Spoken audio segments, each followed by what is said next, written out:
રાહુલજી પાછા આવ્યા છે તો તમારા વતી એમનું જોરદાર હું સ્વાગત કરું છું. સાથે માણેકરાવ ઠાકરેજી, એમની ટીમ, સૌ મંચસ્થ લીડરોનું સ્વાગત કરું છું. અને હવે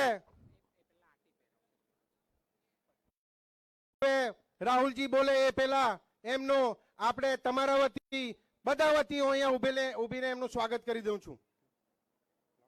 ભાઈ કેતનભાઈ પટેલ, મયંક આંટી આપ. કેતનભાઈ પટેલ દીવ દમણના ઉમેદવાર અને આપણા પ્રમુખ શ્રી કેતનભાઈ પટેલને વિનંતી કે આપણા રાષ્ટ્રીય નેતા, યુવા હૃદય સમ્રાટ શ્રી રાહુલ ગાંધીજીનું આંટી પહેરાવી સ્વાગત કરશે.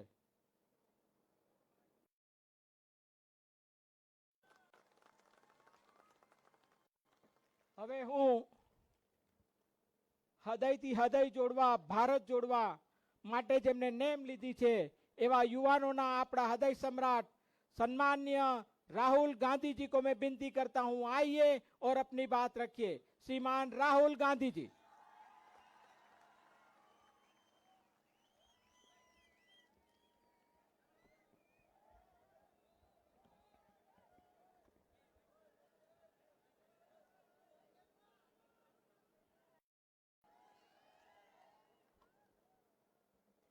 माणिकराव ठाकरे जी,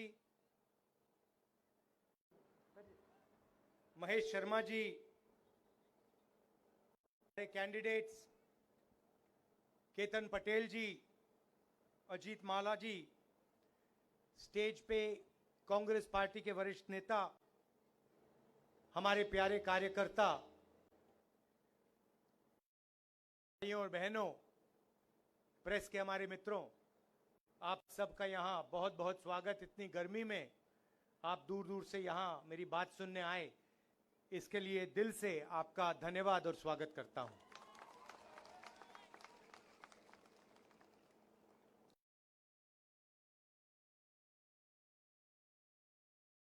हिंदुस्तान में अलग अलग प्रदेश हैं, अलग भाषाएं हैं, अलग इतिहास है, हिस्ट्री है, कल्चर है, और हर जगह का अपना एक प्रकार से एक यूनिक कैरेक्टरिस्टिक होता है. आज हिंदुस्तान के चुनाव में दो विचारधाराओं के बीच लड़ाई हो रही है. एक तरफ कांग्रेस पार्टी जो कहती है कि हर जगह की जो पहचान है, जो कल्चर है, हिस्ट्री है, भाषा है, उसकी रक्षा होनी चाहिए, और हर प्रदेश को या हर जगह को उसी जगह के लोग, उनकी तमन्ना, उनके दिल से जगह चला जाए. और बीजेपी कहती है, आरएसएस कहती है नहीं, एक देश, एक भाषा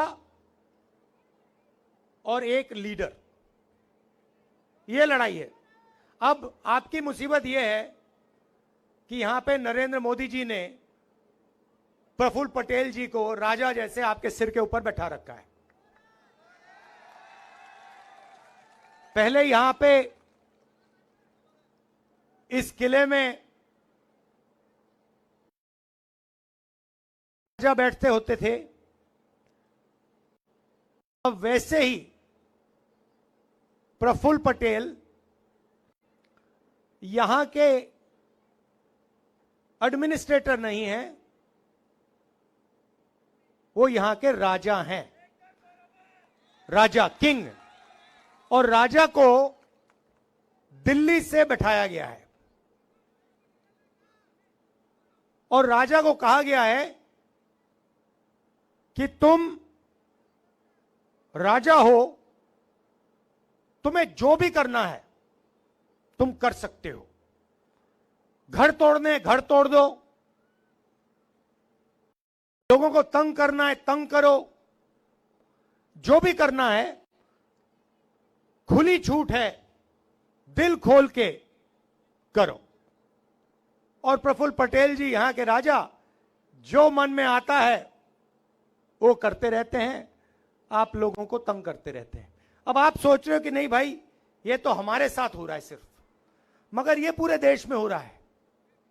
आप सोचिए, तमिलनाडु में तमिल भाषा का प्रयोग किया जाता है, बंगाल में बंगाली। नरेंद्र मोदी जी कहते हैं एक देश एक भाषा। अब तमिल लोग कह रहे हैं कि भैया एक भाषा कैसे? तमिलनाडु में तमिल बोली जाती है, बंगाल में बंगाली बोली जाती है, गुजरात में गुजराती बोली जाती है, एक भाषा कैसे? एक नेता कैसे? तो यह विचारधारा की लड़ाई है। और अगर हम नींव की बात करें, फाउंडेशन की बात करें, तो फर्क यह है कि हम संविधान की रक्षा कर रहे हैं, कॉन्स्टिट्यूशन की रक्षा कर रहे हैं, और जो हिंदुस्तान को कॉन्स्टिट्यूशन ने, संविधान ने दिया, उसकी रक्षा हम कर रहे हैं। और वो उनका लक्ष्य है कि कॉन्स्टिट्यूशन जो है, संविधान जो है, उसको खत्म किसी ना किसी तरह, आरएसएस और बीजेपी के लोग चाहते हैं कि किसी ना किसी तरह इसको खत्म कर दिया जाए। संविधान से क्या क्या निकला मैं आपको बताता हूं। सबसे पहले संविधान कहता है कि हिंदुस्तान के सब लोगों को एक जैसा अधिकार मिलना चाहिए। संविधान आपको वोट देता है, लोकतंत्र देता है। संविधान ने करोड़ों लोगों को आरक्षण दिया, दलितों को, आदिवासियों को, पिछड़े वर्ग को आरक्षण दिया। अब नरेंद्र मोदी जी और आरएसएस क्या चाहते हैं कि जैसे पहले राज हुआ करता था, जैसे यहां पे आपके प्रफुल्ल पटेल हैं, उनका जनता से कुछ लेना देना नहीं ना। आप कुछ भी कह लो, देखो ना, आप कुछ भी कह लो, आप उनके घर जाओ और कहो देखिए हमें ये चाहिए, प्रफुल्ल पटेल जी आपको कहेंगे देखो गेट आउट, मेरे घर से बाहर निकलो, तुम्हारी कोई यहां पे लेना देना नहीं है, मैं यहां का राजा हूं, जनता जो भी चाहे कोई फर्क नहीं पड़ता, मैं यहां का राजा हूं, मैं किंग हूं, मैं जो करना चाहता हूं करूंगा। जो यहां पे आपके प्रफुल्ल पटेल जी कर रहे हैं, वो दिल्ली में नरेंद्र मोदी कर रहे हैं। वो एक ही सिस्टम है। अब यहां पे फर्क है कि यहां पे उनको बैठा रखा है, और उनका जो है प्रफुल्ल पटेल जी हैं, उनका नरेंद्र मोदी जी जितना कंट्रोल नहीं है। नरेंद्र मोदी जी के पास क्या है मैं बताता हूं आपको। CBI, ED, income tax, police, सारे के सारे जो संस्थाएं हैं, हिंदुस्तान की जो संस्थाएं हैं, जो कॉन्स्टिट्यूशन से निकली, इलेक्शन कमीशन हो, जुडिशरी हो, ये सारा का सारा कॉन्स्टिट्यूशन से बाहर निकला। सबसे पहले सब लोगों को एक जैसा अधिकार मिलेगा, उसके बाद लोकतंत्र, अलग अलग इंस्टीट्यूशंस, वो सारे के सारे कॉन्स्टिट्यूशन से बाहर निकले। कॉन्स्टिट्यूशन नींव थी, बीज था, और उसमें से ये चीजें निकली। अब ये लोग चाहते हैं कि इसको नष्ट किया जाए, लोकतंत्र को खत्म किया जाए, ये जो अलग अलग संस्थाएं हैं इनको खत्म किया जाए, और आरएसएस और बीजेपी के राजाओं को देश के राजा बना दिया जाए। अब देखिए, आप मैं आपको बताता हूं, देखो, आप वाइस चांसलर्स की लिस्ट निकालो। हिंदुस्तान की जो शिक्षा का सिस्टम है, उसमें आप वाइस चांसलर्स की लिस्ट निकालो। सारे के सारे आरएसएस के आदमी हैं, उनको शिक्षा के बारे में कुछ नहीं मालूम। कर सारों को यूनिवर्सिटीज में सारे आरएसएस के राजा बैठा दिए। तो ये काम किया जा रहा है और इससे नुकसान आपका होगा। आपको तो मालूम है, आपको तो शायद बताने की भी जरूरत नहीं है, क्योंकि आपको मालूम है कि भैया ये प्रफुल्ल पटेल जो राजा बैठा है, जो यहां पे पहले 70 साल 80 साल पहले जो होता था आज हो रहा है। अगर मैं ये देश को समझाने की कोशिश कर रहा हूं कि भैया ये प्रफुल्ल पटेल इन्होंने यहां बैठा रखे हैं, बाकी देश में भी ये यही करने जा रहे हैं। आज आरएसएस के जो चीफ है उनका बयान आता है कि हम रिजर्वेशन के खिलाफ नहीं है। अरे इन्होंने ही पहले स्टेटमेंट दिया था कि रिजर्वेशन के खिलाफ है। जो भी रिजर्वेशन के खिलाफ है सारे के सारे इनकी पार्टी में जा रहे हैं। जो भी रिजर्वेशन के कॉन्स्टिट्यूशन के खिलाफ है सारों को ये ले रहे हैं। फिर कह रहे हैं कि भैया हम रिजर्वेशन के खिलाफ नहीं है। और इसका लक्ष्य क्या है मैं बता देता हूं। आप कहोगे ये संविधान को क्यों खत्म करना चाहते हैं, लोकतंत्र को क्यों खत्म करना चाहते हैं? क्योंकि ये 20-22 अरबपतियों की मदद करना चाहते हैं। ये चाहते हैं कि जो आपका सुंदर बीच है, जो आपकी इतनी सुंदर लोकेशन है, इस किले पे अदानी जी का नाम लिख दिया जाए। वो चाहते हैं कि इस बीच पे अगर टूरिस्ट आए तो आपको फायदा ना हो, बीच पे साइन हो अदानी बीच, आपके एयरपोर्ट पे अदानी का नाम हो, आपके हाईवेज अदानी बनाए, जो भी यहां बिके वो अदानी और अंबानी बेचें और आप लोग बस देखते रह जाओ। और ये इन्होंने पूरे देश में किया है। मैं 2-3 उदाहरण देता हूं आपको। हिंदुस्तान के 22-25 अरबपतियों का नरेंद्र मोदी जी ने 16 लाख करोड़ रुपया माफ किया है। आप जानते हो 16 लाख करोड़ रुपए कितना होता है बेटा? हां, जो लाल शर्ट पहने हो, जानते हो 16 लाख करोड़? हां, तुम जानते हो 16 लाख करोड़ रुपए कितना होता है? जानते हो?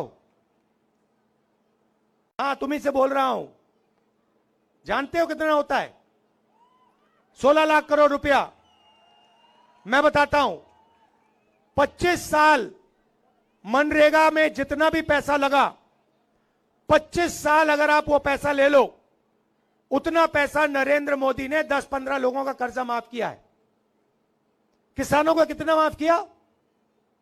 1 रुपया नहीं माफ किया। जो हमारे स्टूडेंट्स हैं, बेरोजगार युवा हैं, उनका कितना कर्जा माफ किया? 1 रुपया नहीं किया। छोटे व्यापारियों को खत्म कर दिया, स्मॉल मीडियम बिजनेस वालों को खत्म कर दिया, नोटबंदी की, गलत जीएसटी लागू की। किसको फायदा हुआ? यहां पे एक आदमी नहीं है जिसको नोटबंदी से फायदा हुआ हो। अदानी, अंबानी। आप मुझे बताओ, यहां पे कोई एक व्यक्ति है जिसको नोटबंदी से फायदा हुआ है? ना। एक आदमी है यहां पे जिसको जीएसटी से फायदा हुआ? ना। अब देखिए, मजे की बात देखिए। आप शर्ट खरीदते हो, ये भैया आपने शर्ट कितने की खरीदी? हाँ, आपने कितने की खरीदी है?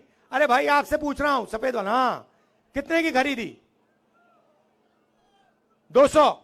अब देखो, लड़के ने 200 रुपए की शर्ट खरीदी, 18% जीएसटी लगा, इसके जेब से निकला। अगर अदानी अरबपति यही शर्ट खरीदता तो वो भी 18% टैक्स देता। मतलब जितनी टैक्स आप देते हो उतनी अदानी देता है। आमदनी इनकी हजारों में, उनकी हजारों करोड़ रुपए में। टैक्स जितना आप उतना वही। और टैक्स कौन दे रहा है? आप लोग दे रहे हो, किसान दे रहा है, मजदूर दे रहा है, बेरोजगार युवा दे रहा है। और पैसा कहां जा रहा है? उन्हीं 2-3 लोगों के जेब में। आप जानते हो, उन्हीं के जेब में आपका पैसा जा रहा है। तो हमने निर्णय लिया कि अगर ये बीजेपी के लोग नरेंद्र मोदी 20-25 अरबपति बना सकते हैं, तो कांग्रेस पार्टी करोड़ों लाखपति बना सकती है। तो आप कहोगे भाई ये कैसे हो सकता है, आप कहोगे ये कैसे हो सकता है। मैं बताता हूं आपको, मगर उससे पहले मैं आपको बताता हूं, जैसे ही दिल्ली में हमारी सरकार आएगी तो प्रफुल्ल पटेल को ना हम यहां से आउट करके 2 मिनट में, और जो उसने यहां पूरा का पूरा भ्रष्टाचार किया ना, जो पूरा भ्रष्टाचार किया है, घर तोड़े हैं, उसका पूरा दादागिरी जो है उसको सीधा टाइट कर देंगे। सबसे पहला वो होगा। उसके बाद हम क्या करेंगे मैं बताऊंगा। आपको खुश करने आया हूं आज मैं यहां, मूड ठीक करने आया हूं। जो मोदी जी ने, अंकल जी ने आपका मूड खराब कर रखा है, वो मैं ठीक करने आया हूं। तो सबसे पहले क्या होगा, हिंदुस्तान के सब गरीब परिवारों की लिस्ट बनाई जाएगी, करोड़ों परिवारों की लिस्ट बनेगी, और हर परिवार में से एक महिला का नाम चुना जाएगा। अब आप पूछो क्या होगा, पूछो क्या होगा, मैं बताता हूं। उस महिला के बैंक अकाउंट में साल के 1 लाख रुपए डाल देंगे। हर महीने 8,500 रुपए खटाखट 1 तारीख को खटाक खटाक खटाक खटाक। आप जानते हो यहां महिलाएं बैठी हैं, 21वीं सदी में महिला और पुरुष दोनों काम करते हैं, जॉब दोनों करते हैं, मजदूरी दोनों करते हैं। सही करते नहीं करते, ठीक है। अब 8 घंटे दोनों काम करते हैं, दोनों को पैसा मिलता है। 10 घंटा करते हैं, 12 घंटा करते हैं, दोनों को पैसा मिलता है। मिलता नहीं मिलता है। मगर जो महिला घर में काम करती है उसके लिए उसको पैसा क्यों नहीं मिलता। आप 8 घंटा काम करते हो, वो जो बैठी हुई है वो 8 घंटा बाहर करती है, 8 घंटा घर में क्या करती है, 16 घंटा वो काम करती हैं। मगर जो घर में काम करती हैं उसके लिए उनको 1 रुपया नहीं मिलता। इसीलिए हमने निर्णय लिया है कि महिलाओं के बैंक अकाउंट में 1 लाख रुपया जाएगा। वो उससे आपका भी फायदा होगा। ये मत सोचिए कि वो पैसा आपको नहीं मिलेगा, वो मिलेगा, मगर महिला के बैंक अकाउंट में हम 1 लाख रुपए साल का डालेंगे। तो ये हो गई पहला कदम, करोड़ों लाखपति का पहला कदम। अब मैं आपको दूसरा कदम बताता हूं। यहां पे मुझे दिख रहे हैं नरेंद्र मोदी जी ने, अंकल जी ने बहुत सारे लोगों को बेरोजगार किया है। प्रफुल्ल पटेल जी ने बहुत सारी यहां पे नौकरियां खत्म की हैं, मुझे दिख रहा है। ये देखो, हां दिख रहा है। अब अंबानी का जो बेटा है वो जॉब मार्केट में घुसने से पहले, अदानी का बेटा, अंबानी का बेटा, टाटा का बेटा, वो भैया अमित शाह का दूसरा लेवल का आदमी है। उसने कभी क्रिकेट खेली नहीं, मगर वो तेंदुलकर जी की जगह पे बैठा हुआ है, बट वो अलग बात है। तो वो अप्रेंटिसशिप करते हैं, 1 साल की अप्रेंटिसशिप होती है, उनकी ट्रेनिंग होती है, सैलरी मिलती है, और फिर उसके बाद 1 साल की टेम्पररी, 6 महीने की टेम्पररी नौकरी करने के बाद उनको परमानेंट नौकरी मिलती है। मगर हमारे जो बेरोजगार युवा हैं उनको यह मौका नहीं मिलता। हाँ, इसीलिए तो मैं आया हूं यहां, अब मिलेगा।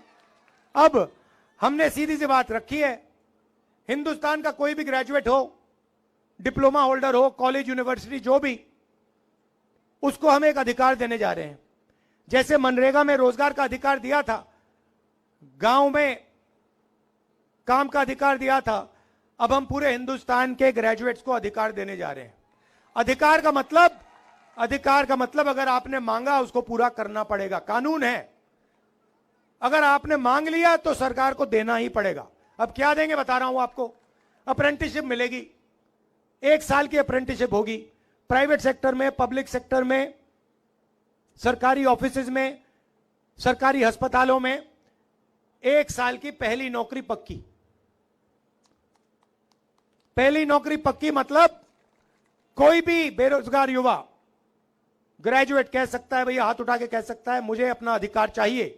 जैसे ही वो कहेगा सरकार कहेगी इधर आओ, चलो ये लो, इस प्राइवेट कंपनी में तुम्हें 1 साल की नौकरी मिल रही है, उसमें तुम्हारी ट्रेनिंग होगी, 1 लाख रुपए तुम्हारे बैंक अकाउंट में 1 साल में घुसेंगे, 8,500 रुपए महीने के, लो खत्म। और करोड़ों युवाओं को यह फैसिलिटी दी जाएगी। तो एक तरफ महिलाओं को 1 लाख रुपए साल के, 8,500 महीने के, और दूसरी तरफ बेरोजगार युवाओं को ट्रेनिंग और महीने के 8,500 रुपए, साल के 1 लाख रुपए। ये हो गए करोड़ों लाखपति बन गए। अब किसान कहेंगे भैया देखो हमें महालक्ष्मी योजना जो महिलाओं का पैसा है उससे फायदा होगा, हमारे बेटियों को अप्रेंटिसशिप मिलेगी, ये तो सब ठीक है, बेटियों को अप्रेंटिसशिप मिलेगी, मगर हमारे लिए आप क्या करने जा रहे हो? तो किसानों से मैं कहना चाहता हूं, नरेंद्र मोदी जी ने अदानी जैसे लोगों का कर्जा माफ किया, सरकार बनते ही तुम्हारा कर्जा माफ हो जाएगा, किसानों का कर्जा माफ हो जाएगा। और अलग अलग प्रोडक्ट्स के लिए सब लोगों को सही दाम मिलता है। कोई गाड़ी बनाता है उसे सही रेट मिलता है, कोई टूथपेस्ट बनाता है उसे सही रेट मिलता है, मगर किसान दिन भर काम करता है, खून पसीना देता है, उसको सही रेट नहीं मिलता, कभी नहीं मिलता। हर किसान जानता है जब उसको धान बेचना होता है, शुगर केन बेचना होता है, गेहूं बेचना होता है, एक्सपोर्ट पॉलिसी बदल दी जाती है, कुछ ना कुछ हो जाता है, उसे सही रेट नहीं मिलता। तो इसीलिए हमने कानून बनाया है, जैसे ही सरकार आएगी कानूनी गारंटीड किसान के लिए मिनिमम सपोर्ट प्राइस कानून बना देंगे कि इस रेट से कम किसान को धान के लिए, शुगर केन के लिए नहीं दिया जा सकता, और अगर किसी ने दिया तो कानूनी कार्रवाई शुरू। मजदूर बचे, मनरेगा के मजदूर, आंगनवाड़ी आशा का जो काम करती हैं वो बचे। मनरेगा आजकल 200 रुपए, 250 रुपए मिल रहा है, हम मनरेगा को 400 रुपए करने जा रहे हैं, और जो आशा और आंगनवाड़ी महिलाओं को आज मिल रहा है उसको हम दुगना कर देंगे। तो मैं आपसे बस ये कहने आया हूं कि जो आपका इतिहास है, आपकी हिस्ट्री है, आपका कल्चर है, उसकी रक्षा होनी चाहिए, और उसकी रक्षा प्रफुल्ल पटेल नहीं कर सकता, आप ही कर सकते हो। आपको अधिकार मिलना चाहिए, आपको ही अपना सिस्टम चलाना चाहिए। यह नहीं कि आपके ऊपर किसी को बैठा दिया और वो राजा जैसे आप पर राज कर रहा है, पहली बात। दूसरी बात, अगर ये लोग 22-25 लोगों को अरबों रुपए दे सकते हैं, तो मैं आपको गारंटी करके कह रहा हूं, यहां खड़े होकर कह रहा हूं, जितने पैसे इन्होंने 22-25 लोग को दिए ना, हम लाखों लोगों को, करोड़ों लोगों को देने जा रहे हैं। आपने 10 साल 20-25 लोगों का काम किया, अब हम अगले 10 साल जितना पैसा आपने उनको दिया उतना ही पैसा हम किसानों को, मजदूरों को, गरीबों को, बेरोजगार युवाओं को, माताएं बहनों को देने जा रहे हैं। आप हमारा मैनिफेस्टो पढ़िए, क्रांतिकारी मैनिफेस्टो है। मैंने 5 चीजों के बारे में बोला है, मगर उसमें सब लोगों के लिए हमने कुछ ना कुछ सोच कर दिया है। यहां पे मछुआरे बहुत हैं, आपको बहुत नुकसान हुआ है, आपकी बोट ले जाते हैं लोग, तो आपके लिए मैनिफेस्टो में आप देखेंगे तो आपके लिए बहुत जरूरी चीजें हमने की हैं। थोड़ा सा मैं आपको बता देता हूं। जो पहले आपको डीजल की सब्सिडी मिलती थी, जो बंद कर गई, उसको हम फिर से चालू कर देंगे। दूसरी बात, जो भी बोट, फिशिंग बोट होगी, उसका हम आपको इंश्योरेंस देंगे। और तीसरी बात, जो इनलैंड फिशिंग और एक्वाकल्चर है, उसको हम एग्रीकल्चर जैसे मानेंगे। तो ये मैं आपसे कहना चाहता था। यहां पे आप केतन पटेल जी और अजीत माला जी को पूरा समर्थन दीजिए और कांग्रेस पार्टी को जिताइए, जबरदस्त बहुमत से जिताइए। और ये जो हैं यहाँ पे आपके एडमिनिस्ट्रेटर, इसे भगाइए भाई, 15 मिनट नहीं लगेंगे। और ये सिर्फ भागेगा नहीं, सिर्फ आपसे नहीं भागेगा, ये फिर कार्रवाई शुरू होगी तो आगे पीछे भागेगा। धन्यवाद।